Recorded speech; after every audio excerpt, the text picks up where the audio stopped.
قرآن پڑھنے کا مکروہ وقت کون سا ہے؟ جس طرح نماز کے لیے حکم ہے کہ مکروہ وقت میں نماز نہ پڑھی جائے، تو کیا قرآن کے لیے بھی کوئی مکروہ وقت ہے جس میں قرآن پڑھنا منع ہے؟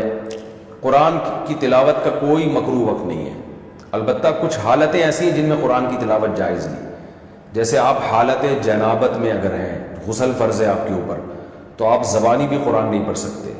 حیض کی حالت میں عورت زبانی بھی قرآن نہیں پڑھ سکتی، اور بے وضو اگر آپ ہیں تو قرآن پڑھ سکتے ہیں زبانی، لیکن قرآن کو ہاتھ نہیں لگا سکتے۔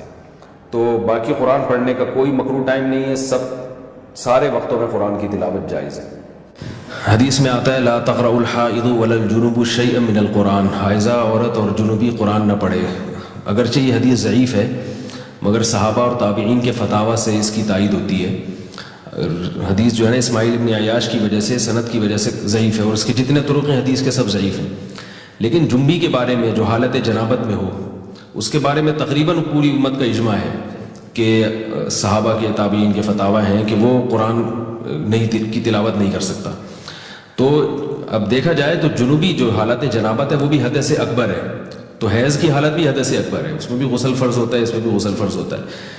تو حدث اکبر ہونے میں دونوں چیزیں مشترک ہیں، یعنی جنبی سے یہ استنباط کیا گیا کہ ناپاکی کی حالت میں قرآن نہیں پڑھ سکتے۔ تو جیسے ناپاکی حالت جنابت میں ہوتی ہے، اس کو تقریباً سبھی مانتے ہیں کہ بھئی حالت جنابت میں قرآن نہیں پڑھ سکتے، تو حائضہ حالت حیض بھی کی حالت بھی وہی ہوتی ہے، بالکل جنابت کی حالت ہوتی ہے، اس میں نماز نہیں ہے۔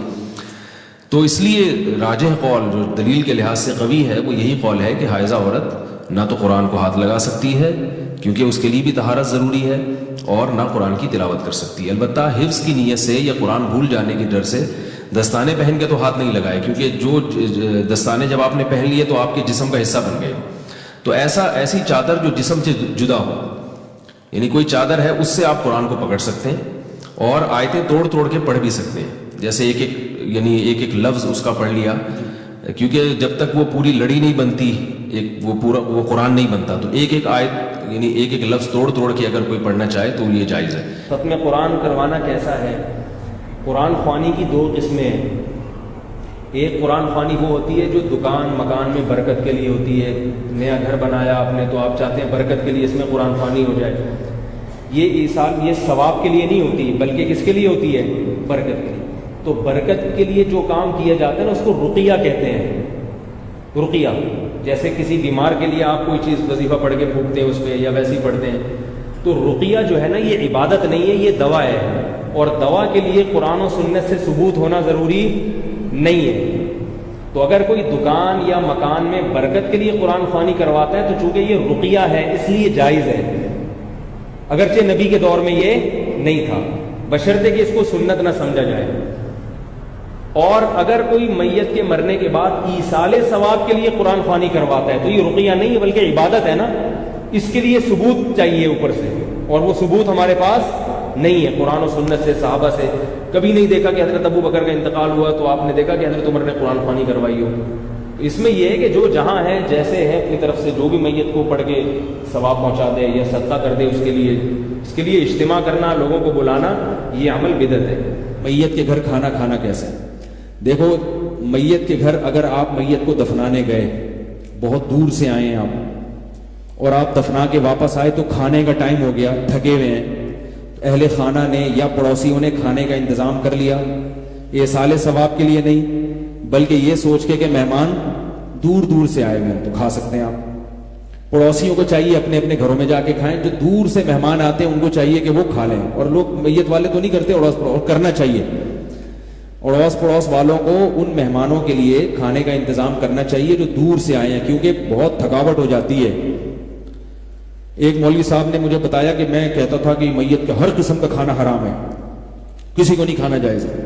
کہتے ہیں وہ مولوی صاحب مجھے واقعہ سن رہے ہیں، کہہ رہے ہیں ہمارے ایک رشتہ دار کا انتقال ہو گیا، وہ لانڈی میں انتقال ہوا، کہہ رہے ہیں میں ادھر سے چل کے گیا دوپہر کا وقت تھا، بھوک سے حالت خراب، وہاں گیا میں نے دفنایا بھی، وہ رشتہ دار تھے، کندھا بھی دیا، دفنا کے تو پیٹ کمر سے لگا ہوا ہے۔ اب میں نے کہا میں کھانا کھاؤں گا، گھر جا کے 2 گھنٹے پھر لگیں گے، تو کہہ رہے انہوں نے کھانا منگوایا، میں نے ادھر ادھر دیکھا کوئی دیکھ تو نہیں رہا، میں نے کہا کھا لو جلدی سے کیونکہ بھائی بہت مجبوری ہے۔ کہہ رہے اس کے بعد جو ہے نا میں نے فتویٰ چینج کر دی۔ تو میں نے ان سے کہا، میں نے کہا تبھی جو آدمی لوگوں میں گھلتا ملتا ہے نا، بیٹھتا ہے، ضرورتوں کو سمجھتا ہے. امام محمد رحمہ اللہ تعالیٰ جو امام حنیفہ کے شاگرد تھے، وہ باقاعدہ بازار میں جا کے تاجروں کی تجارت دیکھتے تھے. لوگوں نے کہا ایسا کیوں کرتے ہیں؟ انہوں نے کہا جس کو لوگوں کے حالات کا علم نہیں ہے اس کو فتویٰ دینا جائز نہیں ہے. اس کو پتا ہو کہ پبلک کی کیا مجبوریاں ہیں، کیا ضرورت، ورنہ وہ ایسی باتیں کرے گا جو مریخ پر تو اس پر عمل ہو سکتا ہے، زمین پر نہیں عمل ہو سکتا اس پہ. ایسی ایسی باتیں کر رہا ہوگا بیٹھ کے وہ. تو جو لوگ دور دور سے آئے ہیں وہ بیچارے مجبور ہیں، ان کو کھلا سکتے ہیں، باقی لوگوں کو چاہیے اپنے اپنے گھروں میں جا کے کھائیں.